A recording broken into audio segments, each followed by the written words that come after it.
This protocol demonstrates a novel and simple self-assembly technique of colloidal silica nanoparticles to create a nanofluidic junction between two microchannels in polydimethylsiloxane.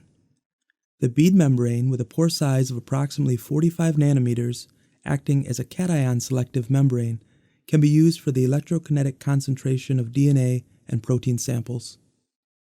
Overview. In the first step, the PDMS device with nanotraps is cast through a double molding process.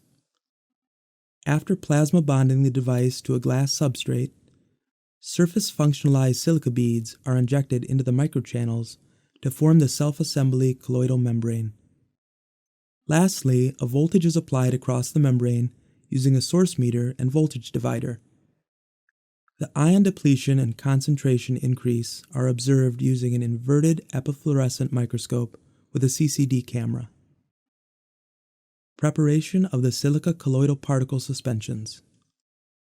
Starting with the 300 nanometer silica beads, vortex bead stock for 30 seconds, withdraw 600 microliter suspension into an Eppendorf tube, and centrifuge for 1 minute at 2600 G.